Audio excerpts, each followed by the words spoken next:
Welcome, Reanimated fans, to this week's episode. I'm H.A. Conrad here in Brooklyn, as always, with my intrepid co-host on the other coast, Stuart Tiffin. Hello, Stuart. Hello. What's up? Oh, we got some news in the coronavirus world today, followed by some lighter news, and then we're going to jump into our review of Dead Earth, which was directed by Kayo Sayananda, or Chaos Sayananda?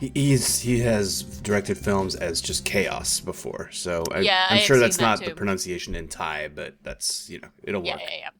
But anyway, so before we get to that, let's get to the serious stuff. And there's, I think probably most people have been seeing the news, if you have not, about the new coronavirus coming to us live from Wuhan province in China. And, there's been a few things that have happened this week. Not shockingly, it came out that apparently China had been trying to keep a lid on this in terms of news and things like that, and were in fact basically sanctioning doctors for talking about it. So there is some, I would say, some accusatory language used in an article that was in the New York Times today, just about how they could have gotten a lid on this earlier.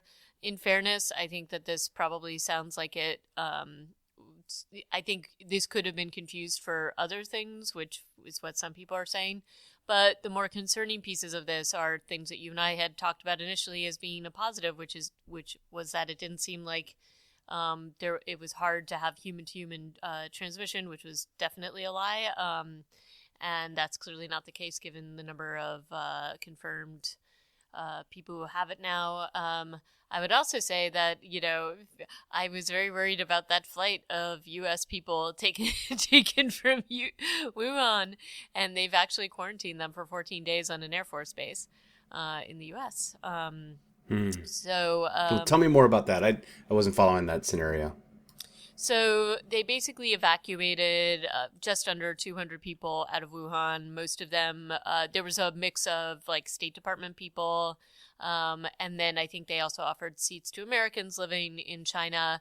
They had to pay for the flight, but they were basically allowed to have seats on that flight. And so in any case, the initial things that they were saying was that they were going to let them go after a couple of days, quarantine them just to be on the safe side. And then they backtracked on that because it does seem like the incubation period is a lot longer. Mm-hmm. And more concerning is that it can be transmitted without whoever has it showing symptoms.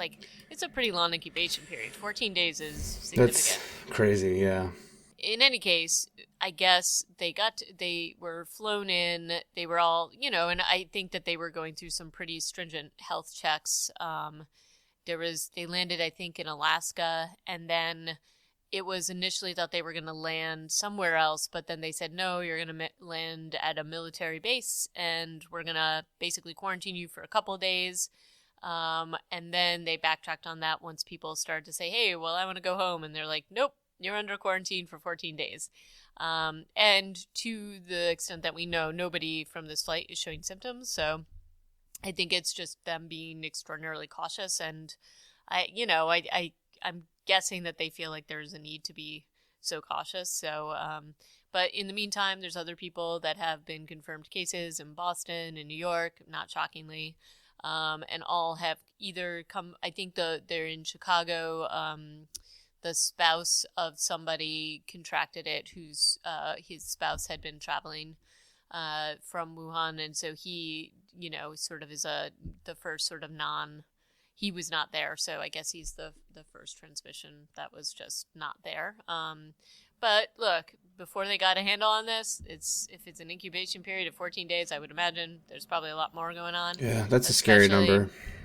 Especially given what's happening in Wuhan right now, and I think that the numbers are really going to be, I think they're a lot higher than they're saying, and I think they are taking everything very seriously. I will say, I know you were teasing me last week about being alarmist about it. It's more, as I said before, it's that it feels like there's more and more information that's coming out that we didn't know before. Mm-hmm. And one of the things that I think is probably putting people a little, putting them on alert is that even with some of the people that have gotten this and died, it seems relatively mild until later on. And then suddenly it's there in like full on pneumonia Yeah. state, I guess. But there's So speaking of numbers, speaking of the numbers, though, yeah, we had been looking at this GIS product they're taking data from five sources.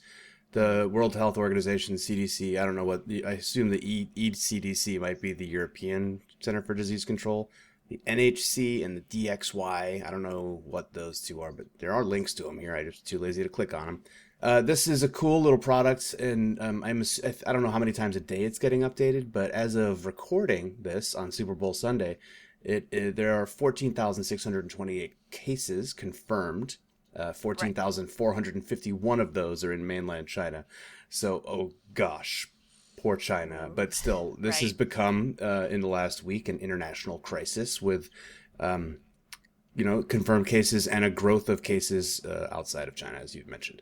There's 305 total deaths, which, from my math, and I've been keeping track of this over the course of the week, and from what I can tell, based on the number of total confirmed cases, which we think is low, and the total deaths, the fatality rate is around 2%. Right. Which is, if you consider that I think things like bird flu and SARS were much higher. Right. That's not the worst that's out there. But if the entire world were to contract this, that's still going to end up being like 150 million people. Let's be moderate in our opinion on this. The other thing I was going to say is that in other news, I guess in another province in China, bird flu has broken out. So they got a lot of stuff going on over there. And I will say, like, I feel very badly for the people in Wuhan who are on this quarantine, because I guess they're having to do sort of like the things you would expect to happen in this kind of a situation, like access to supplies and things like that. Apparently the people are really hoarding supplies, or they're allowed to shop in shifts or something like that, but things are selling out really quickly. So apparently, like, produce is coming in and then disappearing immediately. And they did make good on their promise to build a hospital in 10 days, or at least a sort of makeshift hospital with like 1,000 beds. So hopefully they're able to treat a lot more people. I think that the sort of numbers that are, definitely concerning. I think that a lot of this can be mild in people, and it's not going to be that big of a deal for the majority of people who get this. And some people may not even know that's what they have, and they think it's just a cold. But there are things about coronaviruses that don't necessarily work well with our system, that make it deadly for other people. So anyway, still watching this. And if you're freaking out at home and you're like, where can I go where there aren't any cases of coronavirus? Go to South America. It's totally cool. And Antarctica, as it turns out, also. Maybe. Who knows? And it looks like the continent of Africa is pretty free game, too. So lots of great places left to go. Yeah, but, if you're interested in this kind of, like, talking about this stuff, I did happen upon an article this past week just about bats, which they think is the likely source of this and other coronaviruses like SARS and MERS.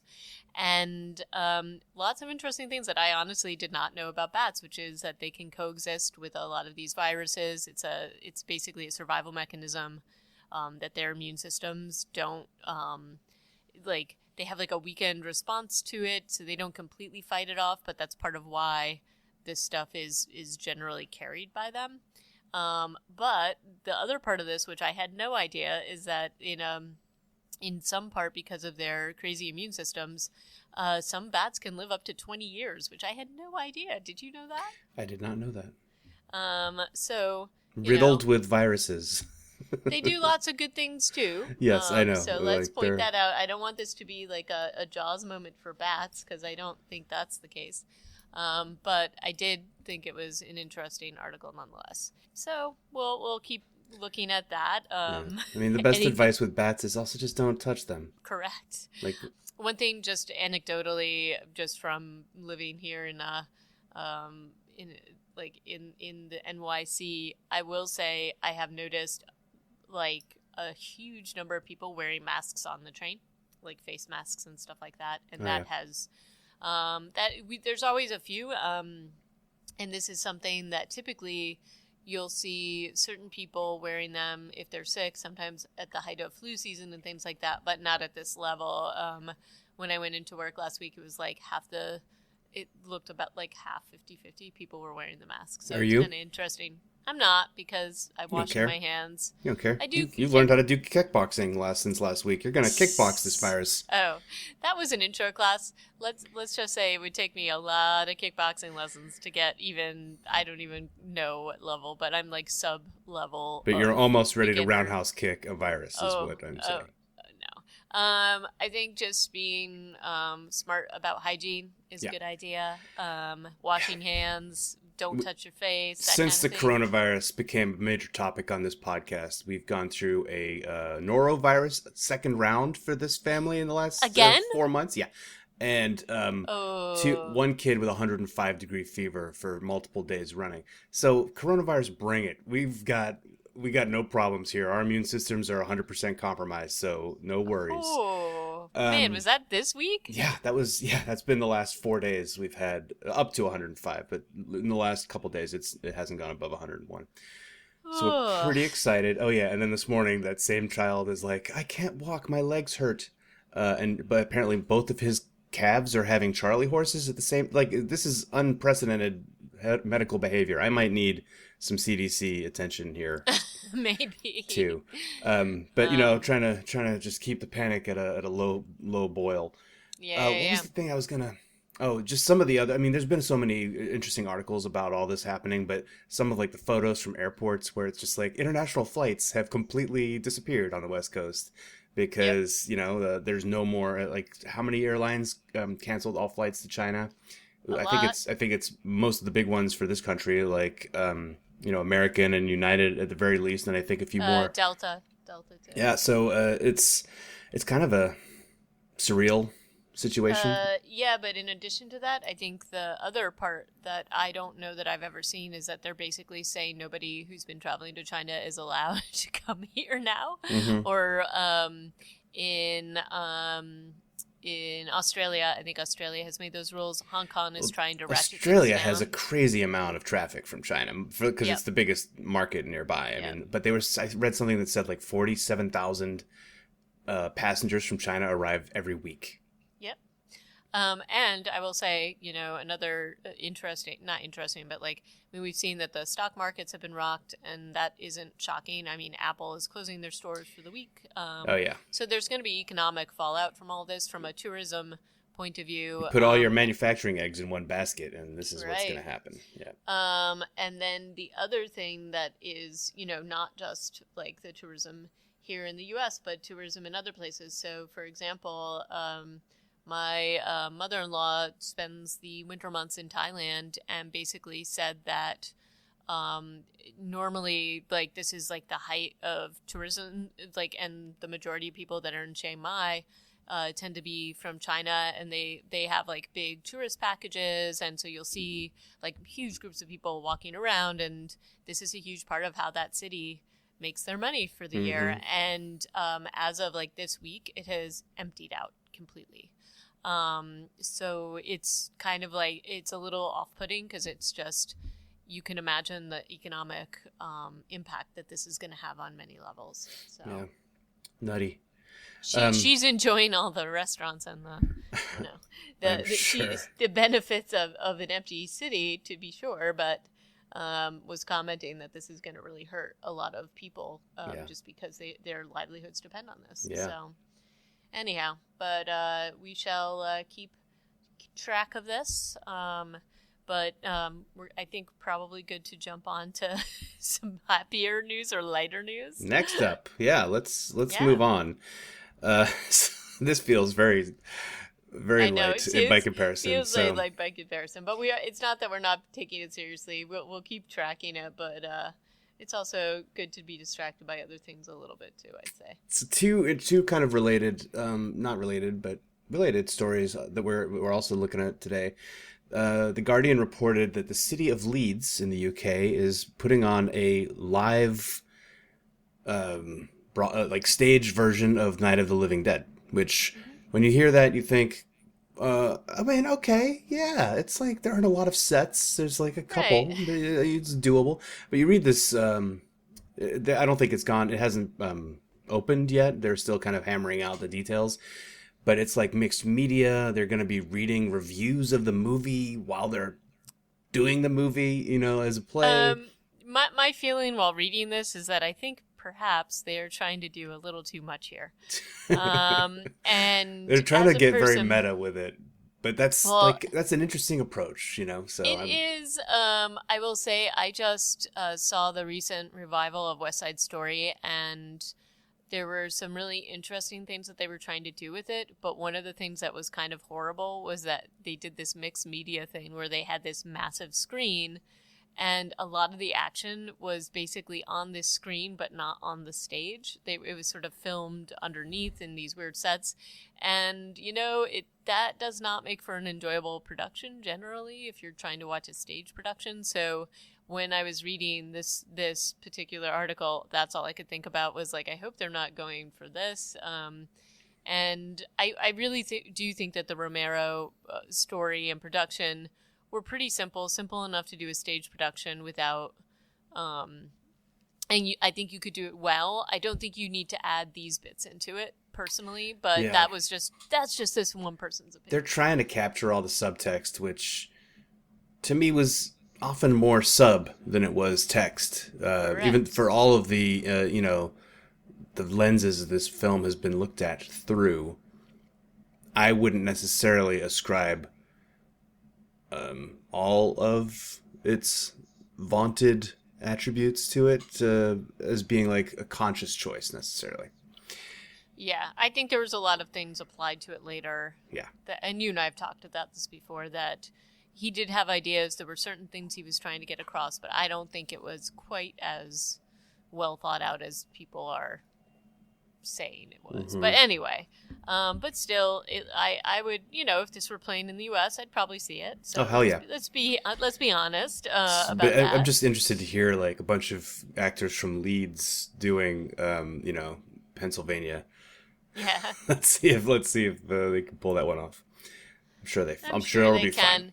Every actor in the U. Every famous actor in the U.S. is British anyway, isn't it? Right, right. Hugh Right. I Laurie. mean, what if Anybody? they get Matt Smith to reprise his American accent from Patient I Zero? know. Correct. Um, but yeah, so we'll keep track of that. We'll see if it makes the leap across the ocean, much like the coronavirus. And what could jump Um, in the opposite direction is a burlesque review from Las Vegas. Maybe they could get that one over in Blackpool or Brighton Beach. maybe. Zombie Burlesque has apparently been an ongoing live review on one of these like backstages off the strip in Vegas for 6 years. And so Yep. what this article is that we'll be putting in the show notes today is from Las Vegas Weekly. It's a review of the burlesque show. It doesn't seem to really have much in the way of zombie content, except I'm assuming that it's the undead are the performers, and it's in like an alternate universe where Vegas, like this is a deal struck between zombies and the humans who come to their show. As long as you feed the performers brains, they won't eat you. Right. And it's kind of funny. I did hear about this a few years ago, and was like, oh, maybe if I'm in Vegas, I'll check it out. But like tickets were pretty steep. I think they were like $80 or I think something the range per the person. range is up to 100, which is a Yeah, little and steep.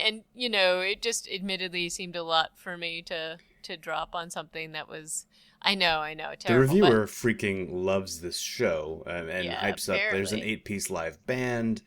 There's a lot of other good performances, so it might be worth the. I mean, definitely might be worth the price of admission if the quality is good enough. Well, And I think this was at a time when you couldn't get a ton of information. All yeah, the only description was zombie burlesque, and I'm like, I don't know about that. But maybe I would go and see this if I happen to be around. So, but that TBD T- on that. TBD. And then lastly, there was this. It's kind of funny that we were talking about this just recently, What but is it funny or is it completely related? And strap on your tinfoil hat, HA. We're going in. maybe it is. But basically, there was this review about these reviewers' love of season 2 again.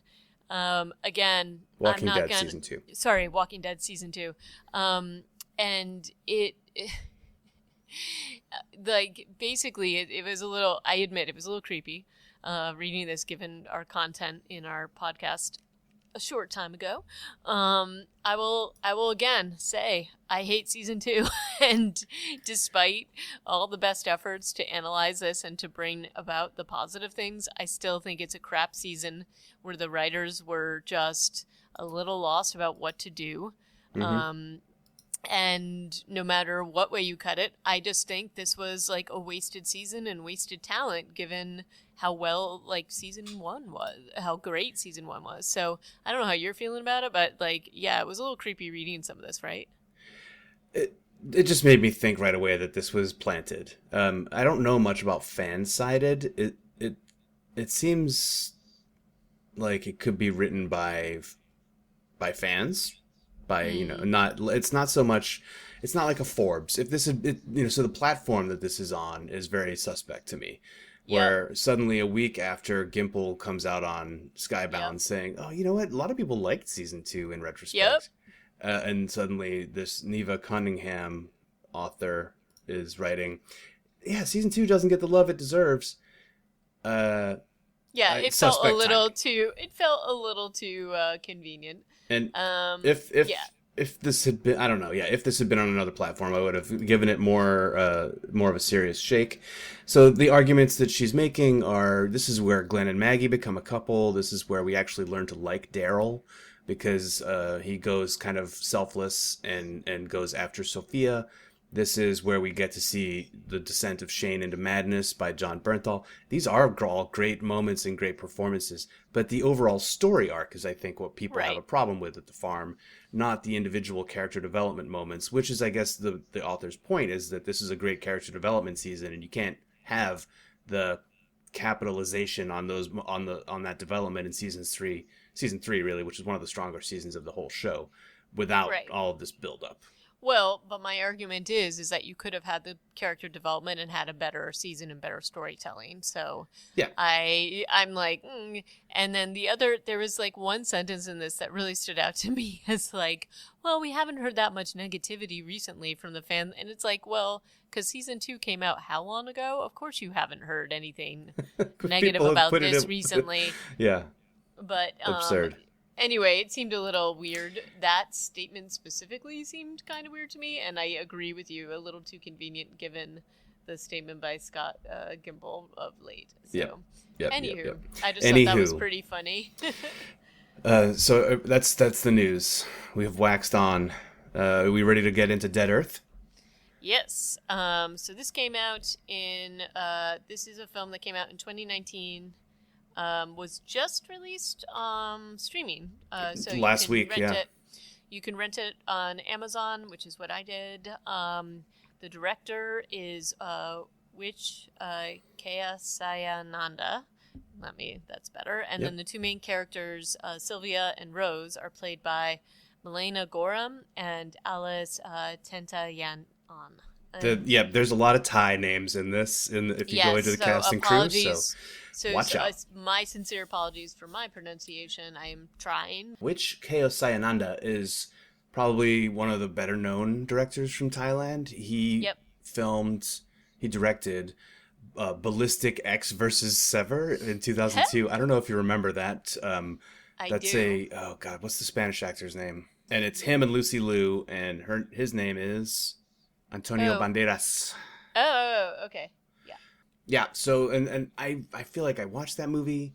I feel like I didn't really think much of it, but that's like his big Hollywood movie that kind of, he did some stuff in Thailand that got him noticed and then brought over to Hollywood.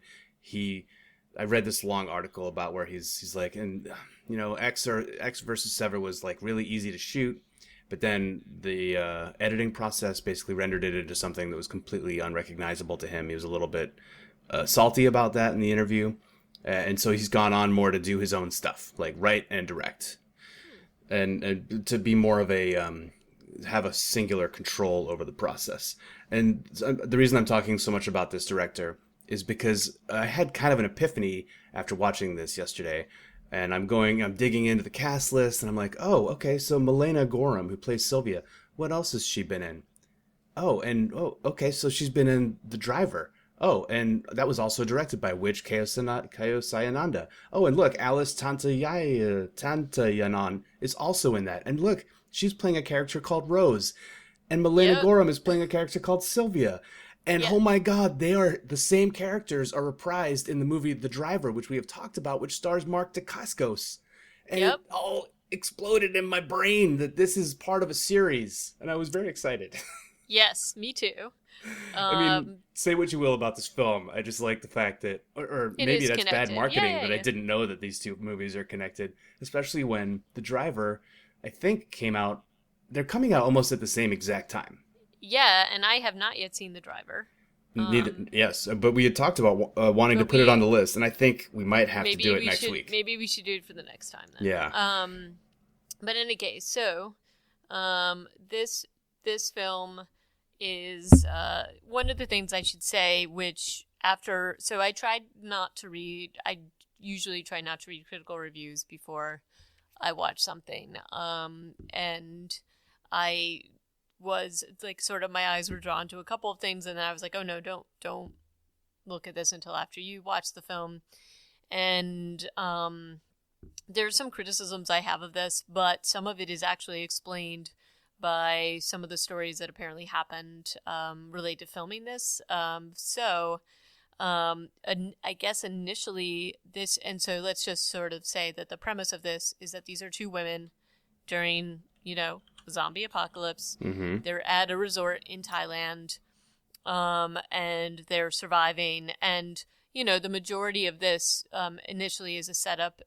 It's kind of like, it's a little, it's not quite the same feel, but the same idea in showing like what people have to do and that kind of thing during a zombie apocalypse. The French movie that we talk all the time about. Nope, Night Eats the World. Night Eats the World. Yep. So it kind of has that. It goes along that vein to some extent. But some of the things, and we'll get into this when we talk about our review, but some of these things didn't seem to make sense to me, given how long they had clearly been surviving, and little clues about that are dropped as you get further into the narrative of this film. Mm-hmm. But apparently it was supposed to shoot initially in a multi-story hotel, where it was like they would go from, location to location within the hotel itself. Okay. But apparently, and there was stuff that was going to happen like at different levels of the hotel, like in the kitchen or in the parking garage, that kind of thing, in elevators. Oh, I like that. I like that idea. But apparently, at the last minute, they lost the venue. They couldn't do it there, so they had to, at the last minute, switch. And that is why I think some of the storytelling is a little weird here, or at least in my mind, it is. You mean just like the choices of being so spread out over this resort? Yeah. Yeah. And it does so always seem to be their Achilles heel. Yeah, and so they had to basically adjust everything to that, and I think, kudos to them for having to do that, but I do think that when I looked at what this was initially supposed to be, I got really excited about what that possibility was. Yeah.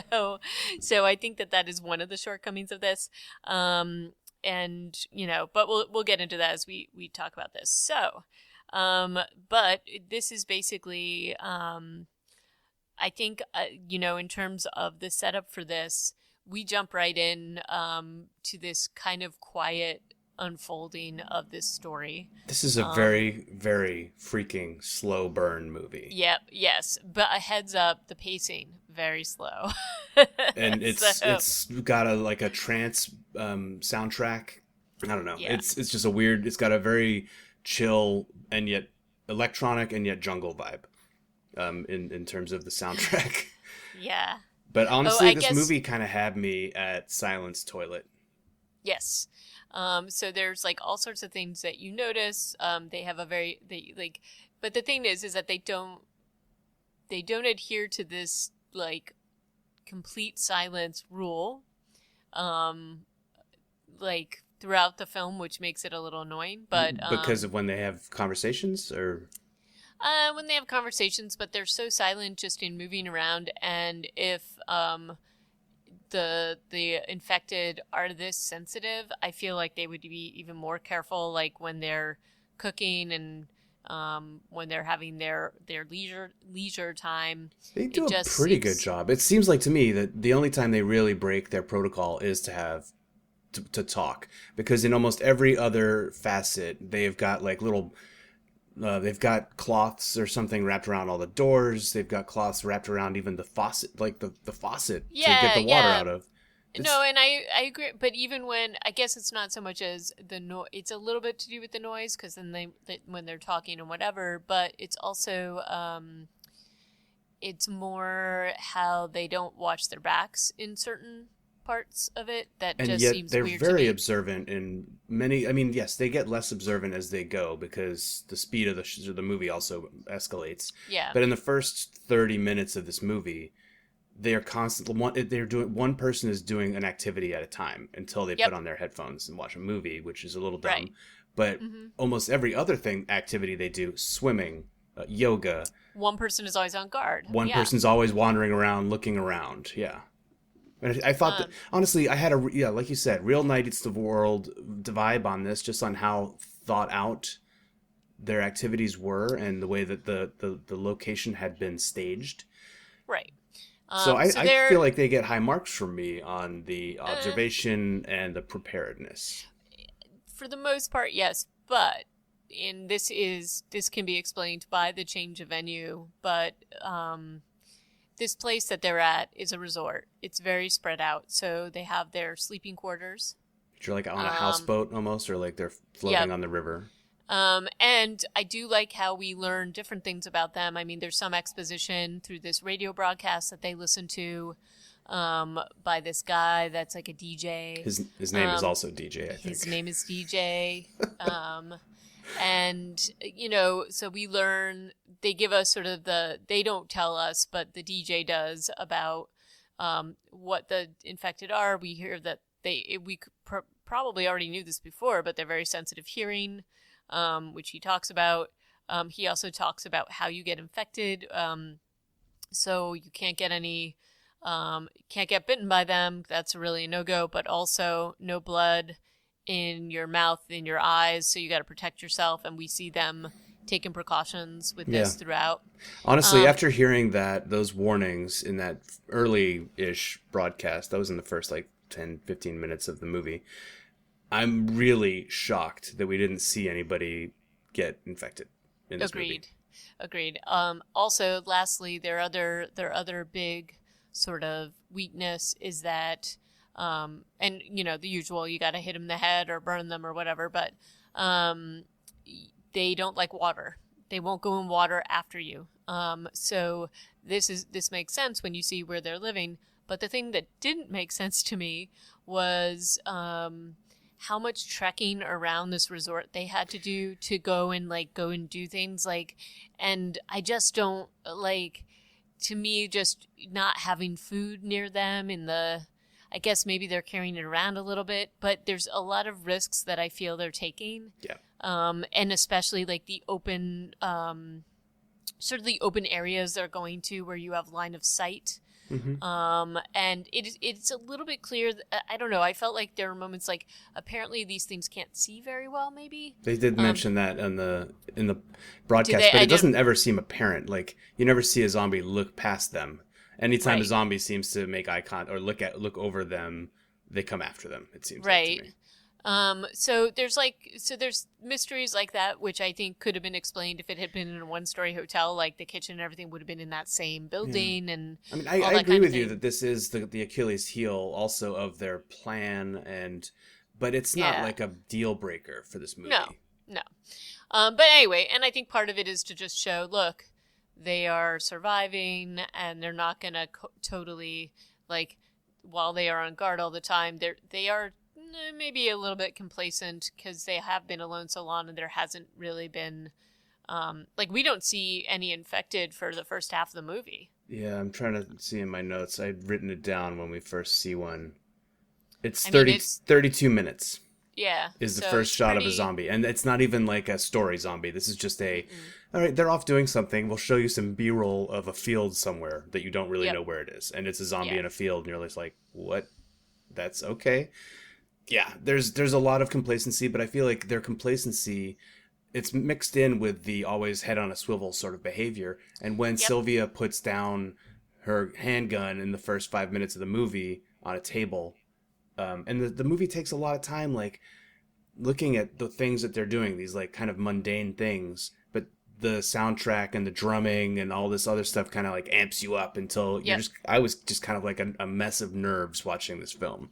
Yeah, I was stressed out watching it, but the one piece about the gun that bothered me is that, again, if these things are so sensitive to sound, the bat makes so much more sense. Like, I feel Yep. like, yeah, maybe you have the gun for an emergency, but both should have bats or something like But that. even, I mean, later on, even a bat fight with a zombie drew many other zombies. And it True. woke up, not, it didn't wake her up because she wasn't asleep, but Sylvia is down in the housing area. Right. I mean, it's not just because there was a bat fight, but a zombie ran through a door.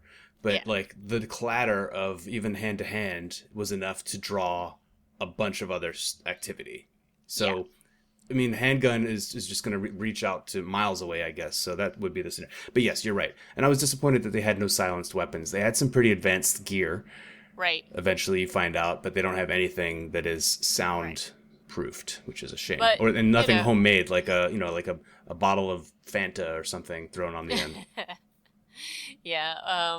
And, there isn't a ton of dialogue in this movie. It's very limited. Most of this is just them existing, Yep. having sex, some boobs going on. There's lots of Five boobs. minutes and 49 seconds is when that happens. Correct. First But dialogue is until 8 minutes and 45 seconds. So, yep, not that it's just like a movie about boobs. I feel like it's these are kind of, yes, they're beautiful people, but they're normal-ish looking people too. And it's not like a B movie at all. It's just a no, movie no, no. about two young people who are I guess too hot to not be having sex in the apocalypse, even if they weren't both gay when it started. True. And we do find a little bit later out that one was a trophy wife and one's a trust fund baby because And they're both with don't. men in that flashback Yep. too.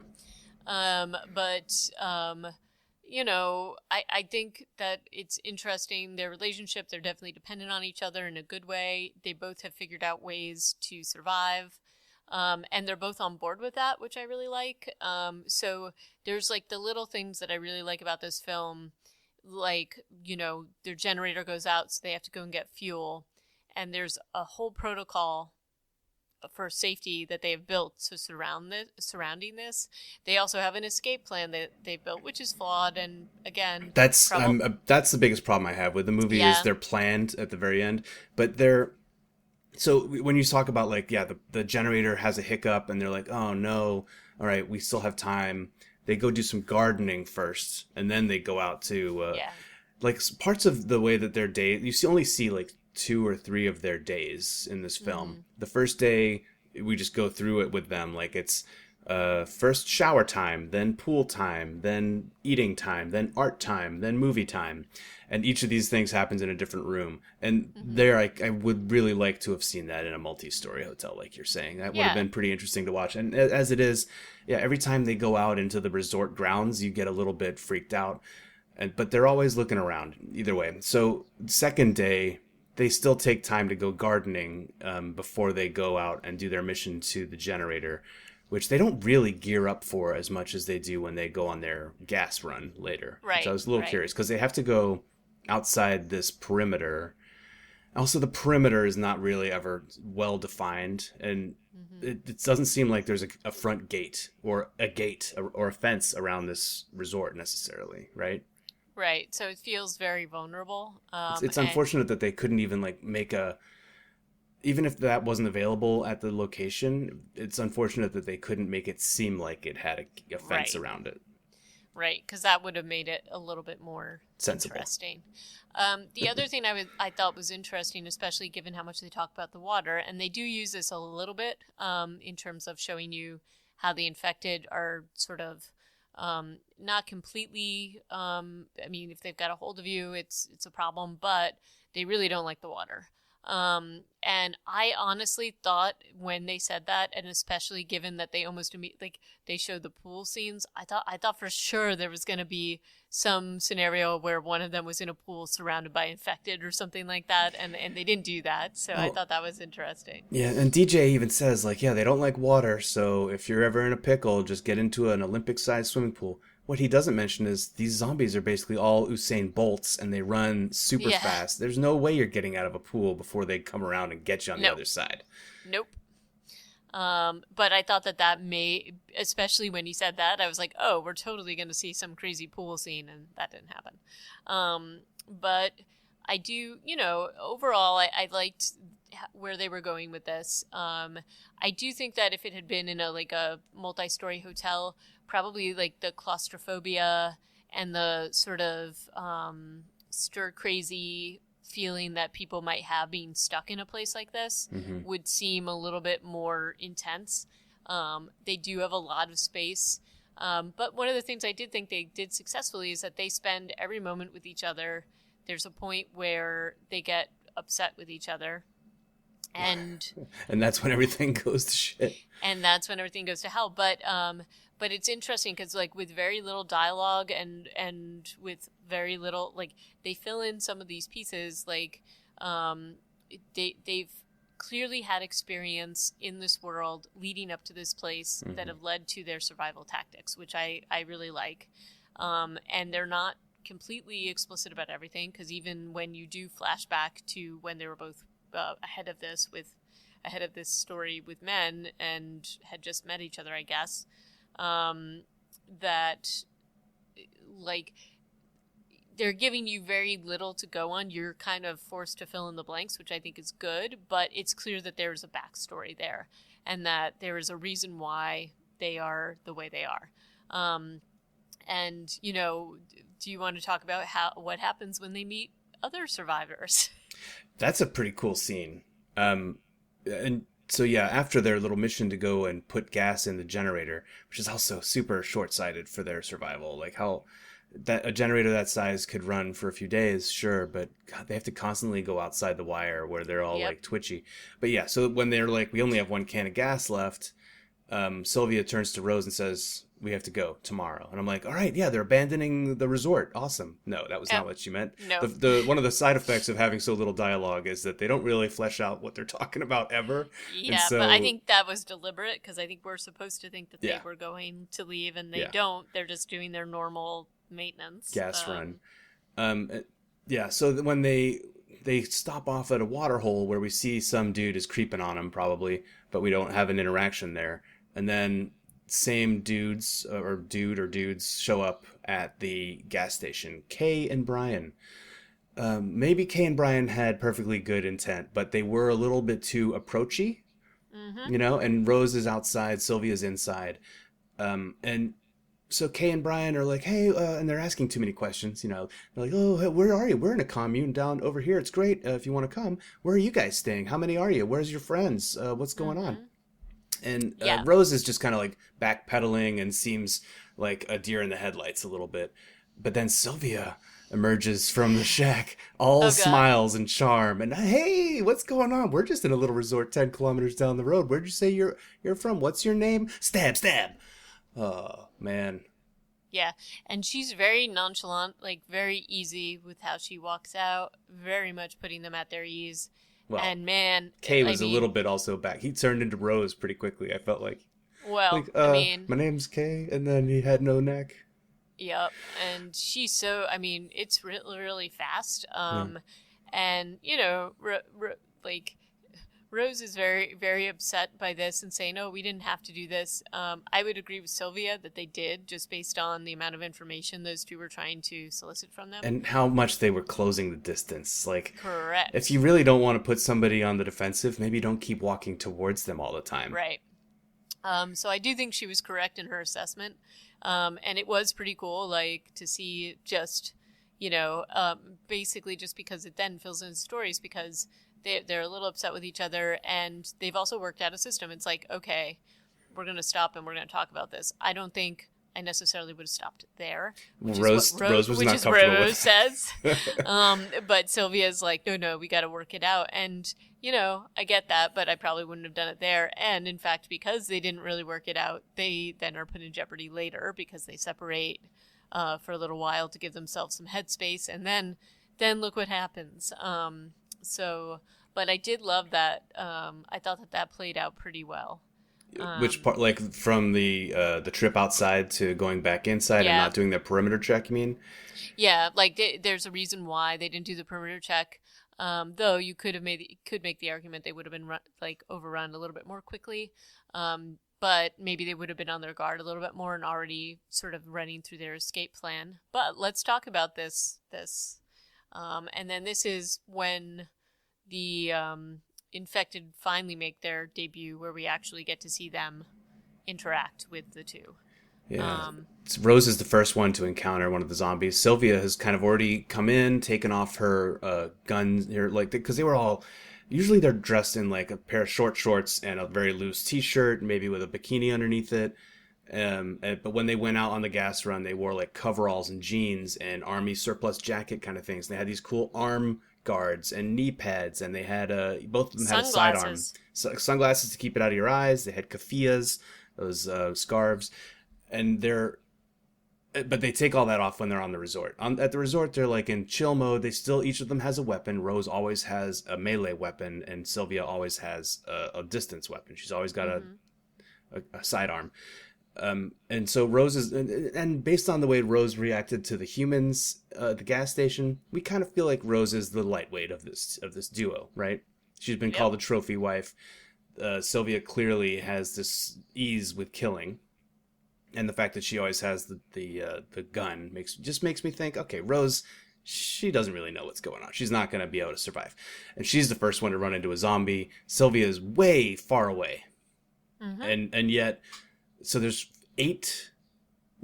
4 zombies in this. No, yeah, 4 zombies in this scene. Yep. I think. And so Rose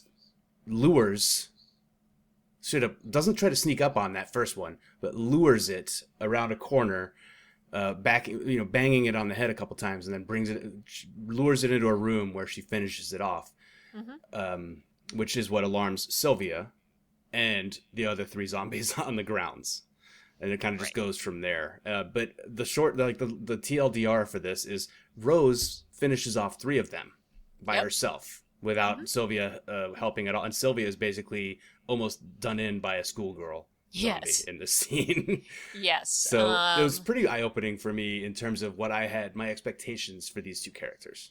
Yep. And, Rose can definitely take care of herself. I did love how she, distracts it, kind of lures it into a place where she hopefully has an advantage. I thought that was pretty awesome. But I also like how they showed the water aspect of this. And ultimately, Rose ends up saving Sylvia because Sylvia's, thrashing around with this. Well, and the zombie has a grab on her. Yep. But it doesn't want to go in the water. It kind of gets, gravity overwhelms it in the end, and its need to kill her. And in that, in this case, I will say I wondered why they didn't just jump on that boat and get the heck away, because now they have this big plan. Maybe they need to get supplies, and they need to, basically supply up before they left. But this was the one sort of big hole in the whole plot. Yeah. And actually, they say they have a plan. They do this whole thing with an engine. You think they're going to escape in a car, but that's definitely not what they're doing.